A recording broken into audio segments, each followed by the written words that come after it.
নমস্কার বন্ধুরা, আজ আবারও আমরা ফিরে এসেছি পশ্চিমবঙ্গের অত্যন্ত গুরুত্বপূর্ণ একটি বিষয় নিয়ে। এমন একটি বিষয় যার সঙ্গে জড়িয়ে রয়েছে হাজার হাজার আলু চাষি, সংরক্ষণকারী, ব্যবসায়ী এবং সাধারণ মানুষের প্রতিদিনের জীবন। আজকের এই ভিডিওতে আমরা আলোচনা করব পশ্চিমবঙ্গের বিভিন্ন ইউনিটে আলুর চাহিদাকে কেন্দ্র করে বন্ড ও রেডি আলুর দাম ঠিক কোন অবস্থায় রয়েছে। পাশাপাশি উত্তরবঙ্গের বিভিন্ন এলাকায় যে নতুন আলু উঠতে শুরু করেছে সেই নতুন আলুর বাজার দরও বিস্তারিতভাবে তুলে ধরব। আপনি যদি এই চ্যানেলে নতুন হয়ে থাকেন তাহলে অবশ্যই চ্যানেলটিকে সাবস্ক্রাইব করে পাশে থাকা বেল আইকনটি প্রেস করে রাখবেন। এতে করে আমাদের দেওয়া প্রতিদিনের বাজার দর সংক্রান্ত নতুন ভিডিওগুলোর আপডেট আপনার কাছে সবার আগেই পৌঁছে যাবে। এছাড়াও আপনি বর্তমানে কোন জায়গা থেকে এই ভিডিওটি দেখছেন এবং কোন জেলার আলুর বাজার দর সম্পর্কে জানতে চান সেই জেলার নামটি অবশ্যই ভিডিওর কমেন্ট বক্সে লিখে জানাবেন। প্রিয় দর্শক, বর্তমান পরিস্থিতিতে পুরনো আলুর অবস্থা অত্যন্ত শোচনীয়। আলু চাষি ও সংরক্ষণকারীরা এই মুহূর্তে চরম আর্থিক সংকটের মধ্য দিয়ে দিন কাটাচ্ছেন। বাজারে দাম তলানিতে এসে ঠেকায় চাষিরা ব্যাপক ক্ষতির সম্মুখীন হচ্ছেন। এই অবস্থায় রাজ্য সরকার কোনো কার্যকর পদক্ষেপ গ্রহণ না করায় আলু চাষি ও সংরক্ষণকারীদের মধ্যে তীব্র ক্ষোভ তৈরি হয়েছে।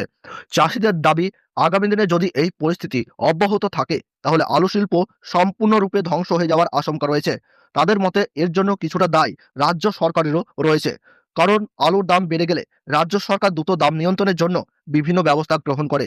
অথচ বর্তমানে আলুর দাম অনেকটাই নিম্নমুখী হওয়া সত্ত্বেও এই সংকটময় পরিস্থিতিতে রাজ্য সরকারের কোনো সক্রিয় ভূমিকা চোখে পড়ছে না। এর ফলে আলু চাষিরা ভীষণভাবে হতাশ ও উদ্বিগ্ন। বর্তমান পরিস্থিতিতে হিমঘরের ভাড়া মকুব হওয়ার পর আলুর দাম বিভিন্ন ইউনিটে মোটামুটি স্থিতিশীল থাকলেও লাভের মুখ দেখছেন না চাষিরা। আগামী ২-৩ দিনের মধ্যে আলুর দাম সামান্য বাড়লেও বাড়তে পারে বলে ব্যবসায়ী মহল জানাচ্ছেন। তবে নিচের দামের খুব একটা বাড়ার সম্ভাবনা নেই, বরং দাম আরো কমে যাওয়ার আশঙ্কাই রয়েছে। তাই চাষি ভাইদের উদ্দেশ্যে বলবো, পরিস্থিতি বুঝে আপনারা আলু বিক্রি চালিয়ে যান। বিভিন্ন ইউনিটে ব্যবসায়িকরা জানাচ্ছেন বর্তমানে বন্ডের তেমন কোনো চাহিদা নেই, অথচ প্রতিদিন বিপুল পরিমাণ আলুর বাজারে বের হচ্ছে এবং বিভিন্ন রাজ্যে পাঠানোর জন্য লোডও হচ্ছে। এই পরিস্থিতিতে ব্যবসায়িকদের উচিত আলু চাষি ভাইদের পাশে এসে দাঁড়ানো এবং ন্যায্য দাম নিশ্চিত করার উদ্যোগ নেওয়া। এবার চলুন আজকের দিনে পশ্চিমবঙ্গের বিভিন্ন ইউনিটে আলুর বর্তমান বাজার দর এক নজরে দেখে নেব। আজ বাঁকুড়া জেলার কৌতুলপুর ইউনিটে জ্যোতি আলুর বন্ডের দাম রয়েছে ১৪০ টাকা থেকে ১৭০ টাকা এবং রেডি আলুর গড় কোয়ালিটি হিসাবে চলছে ৩৪০ টাকা। আর ডালা কোয়ালিটি আলুর দাম লক্ষ্য করা যাচ্ছে ৫৩০ টাকা। পশ্চিম মেদিনীপুর জেলার চন্দ্রকোনা ইউনিটে আজ জ্যোতি আলুর বন্ডের দাম রয়েছে ১৪০ টাকা থেকে ১৫৫ টাকা।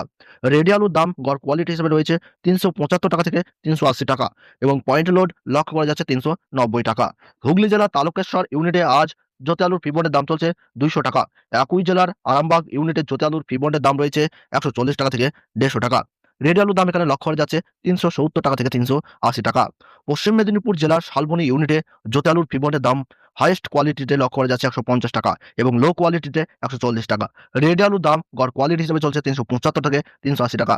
বর্তমান পরিস্থিতিতে আলুর দাম একেবারে তলানিতে ঠেকেছে। তবুও চাষি ভাইদের উদ্দেশ্যে আবারও বলবো, আপনারা পরিস্থিতি বুঝে আলু বিক্রি চালিয়ে যান। আজ সিমলাপাল ইউনিটে জ্যোতি আলুর ফিবনের দাম চলছে ১৫০ টাকা থেকে ১৭৫ টাকা। রেডি আলুর দাম গড় কোয়ালিটি হিসাবে ৩৯০ টাকা থেকে ৪০০ টাকা। আজ চাপাডাঙ্গা ইউনিটে জ্যোতি আলুর ফিবনের দাম লক্ষ্য করা যাচ্ছে ১৭০ টাকা থেকে ২০০ টাকা। উত্তরবঙ্গের বিভিন্ন ইউনিটেও আলুর দাম তলানিতে এসে ঠেকেছে। সেখানে সাদা জ্যোতি ও পোখরাজ আলুর ফিবনের দাম রয়েছে ৫০ থেকে ৭০ টাকা প্রতি প্যাকেট। রেডি আলুর দাম লক্ষ্য করা যাচ্ছে ২৫০ থেকে ২৭৫ টাকা। নতুন আলুর বাজার দরের দিকে তাকালে দেখা যাচ্ছে আজ ধূপগুড়িতে নতুন আলুর দাম চলছে ৪৫০ টাকা থেকে ৫০০ টাকা প্রতি বস্তা। ফালাকাটায় নতুন আলুর দাম প্রতি কেজি ১০ টাকা থেকে ১০ টাকা ২৫ পয়সা। ময়নাগুড়িতে নতুন আলুর দাম ৫০ কেজি প্যাকেটে ৫০০ টাকা। তো বন্ধুরা, এই ছিল আজকের বাজারে আলু সম্পর্কিত সমস্ত গুরুত্বপূর্ণ খবরের বিস্তারিত আপডেট। প্রতিদিন এই ধরনের নির্ভরযোগ্য বাজার দরের আপডেট পেতে অবশ্যই চ্যানেলটিকে সাবস্ক্রাইব করবেন এবং ভিডিওটি আপনার চাষি ভাই, ব্যবসায়ী বন্ধু ও প্রিয়জনদের সঙ্গে শেয়ার করতে ভুলবেন না, কারণ এই ভিডিওতে উল্লিখিত দামগুলি ১০০% সঠিক। ধন্যবাদ।